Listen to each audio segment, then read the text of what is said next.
Servus.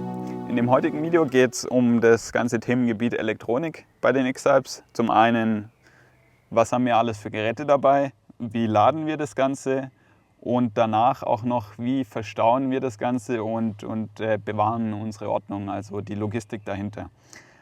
Ich fange direkt mal mit den Elektrogeräten an. Meine Pflichtausrüstung habe ich meistens auf so einem selbstgenähten Cockpit. Das ist relativ praktisch, weil halt alles beieinander ist. Da habe ich zum einen ein Handy, ein Satellitenkommunikationsgerät, Garmin InReach Mini ist auch Pflicht für Notfälle. Ein Flymaster habe ich noch dabei fürs Live-Tracking, das kriegen wir aber noch, das habe ich jetzt nicht dabei. Ich nehme aber zum Fliegen meistens immer einen XT-Tracer her, XT-Tracer Max für längere Flüge, dass ich halt auch Lufträume drauf habe und so weiter. Da kann man sich auch quasi die Hindernisdatenbank reinladen und in der Schweiz ist das vor allem wichtig mit den ganzen Kabeln und so weiter. Und für kleinere Flüge habe ich dann einen XT-Tracer Mini GPS dabei, um das Ganze einfach so als Redundanz aufzuzeichnen. Als Backup-Device nehme ich auch meine Suunto Baro 9 her. Und natürlich habe ich dann noch eine GoPro dabei, um den Flug einfach aufzuzeichnen und euch auch ein bisschen Videomaterial zu liefern. Meine Supporter in jedem Auto ist quasi auch nochmal eine GoPro, dass meine Supporter, wenn die mit mir irgendwo hochgehen, wenn die irgendwie was Geiles haben, am Tagesablauf einfach auch zack was aufnehmen können. Für Nightpass habe ich eine große Stirnlampe. Für morgens und abends, wenn ich einfach auf der Straße laufe und es dämmert oder es ist noch ein bisschen dunkel, habe ich noch eine kleine, dass ich einfach zwecks Sichtbarkeit auf der Straße im Verkehr einfach gesehen werde. Zur Planung haben wir einen eigenständigen Laptop und dann hat der Michi für sich auch nochmal einen Laptop. Zum Schneiden und einfach das ganze Social Media Zeugs machen. Wir haben dann natürlich noch eine Kamera dabei, mit der filmt der Michi aber gerade. Und in jedem Auto haben wir eine Drohne dabei. Wir nehmen die einerseits her, um tiefe Startplätze auszuspotten. Das funktioniert echt sehr geil manchmal. Und natürlich coole Aufnahmen machen. Kommunikation läuft bei uns hauptsächlich über Bluetooth-Kopfhörer, Aeropex von Aftershocks. Da kommt aber nochmal ein eigenständiges Video, weil die sind eigentlich echt saugeil. Da hat jeder Supporter eins quasi und muss dann auch geladen werden. Genau, und dann gibt es noch, ich sag mal, Zusatzgeräte wie ein Mixer, um Smoothies zu machen, einen Schuhtrockner, wenn es regnet, dass ich meine Schuhe wieder trocknen kann. Ein E-Bike haben wir auch noch dabei. Genau, und das ist die ganze Elektronik. Und wie laden wir das? Natürlich fortlaufend beim Fahren. Wenn das Auto läuft, ist alles kein Problem. Wenn das Auto aber steht, dann können wir dann natürlich nicht einfach weiterlaufen lassen, weil das zieht dann die Batterie leer. Und unser Kernelement von der Ladethematik ist von EcoFlow der Delta. Das ist eine saugeile Powerstation, weil man kann die in weniger als einer Stunde wieder von 0 auf 80% laden.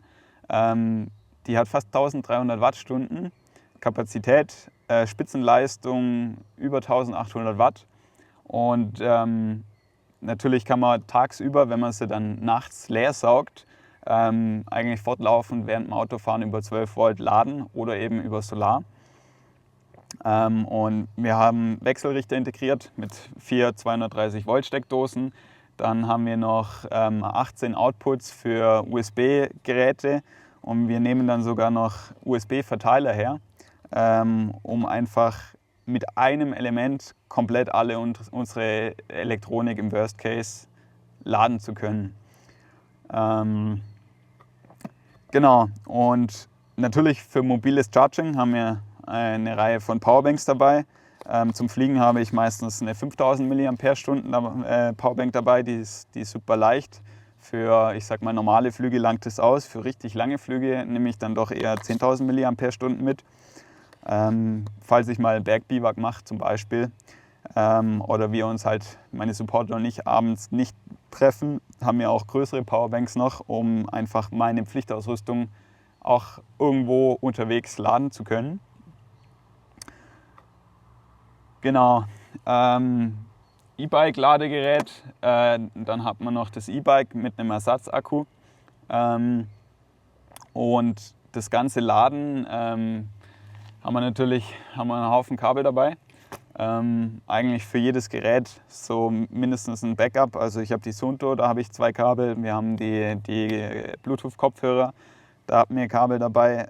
Und dann einfach einen Haufen Micro-USB, Mini-USB und USB-C-Kabel. Genau. Soweit die Geräte und das Laden.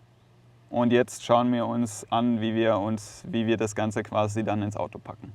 Die ganze Elektronik muss natürlich einigermaßen gut verstaut sein, weil wir haben 2 Autos, wir haben einen Camper und einen Defender.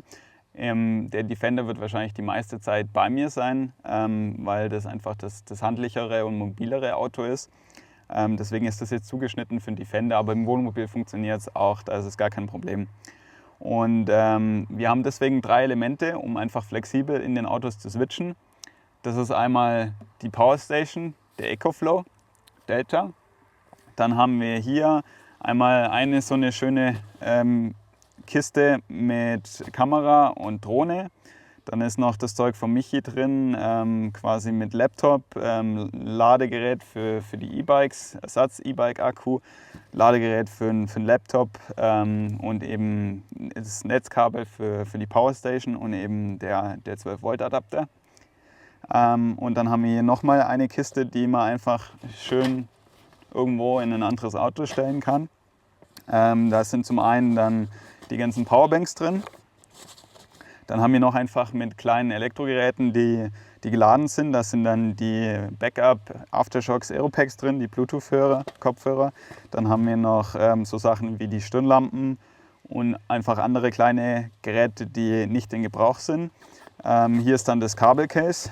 Da sind die ganzen Kabel drin, die wir benötigen, schön beschriftet. Und hier sind dann noch für die Drohnen Akkus, Ladestationen, für die GoPro-Akkus. Genau, und die ganzen Verteiler zum Laden von unserer Elektronik am Abend. Und natürlich Pflichtausrüstung, das ist sowieso immer bei mir. Und wenn das nicht bei mir ist, dann ist es quasi auf dem Armaturenbrett, im Defender oder im Wohnmobil, weil Prio 1 muss geladen werden. Und Handy und Kamera haben natürlich meine Supporter immer dabei. Die 3 Elemente, die lassen sich dann super hier im Fußraum an der Rücksitzbank verstauen. Der Delta ist super klein und handlich. Den kann man dann einfach da reinstellen, hier anschließen, dass er fortlaufend tagsüber geladen wird. Dann haben wir hier die Boxen, die sind schön flexibel und passen da super hinten rein. Dann kann man schön die Kabel rüberlegen, wenn man hier laden muss. Und auf der anderen Seite natürlich das Gleiche. Und wenn das jetzt mal rauskommt ins andere Auto, einfach 3 Elemente anpacken, ins andere Auto setzen, fertig. Und die Sachen, die einfach immer griffbereit sein müssen, die häufig verwendet werden, Kamera von Supportern, Handys und eben meine Flugausrüstung oder halt eben auch meine Pflichtausrüstung nachts beim Laden, die ist einfach immer schön hier vorne, dass man jederzeit dran kommt.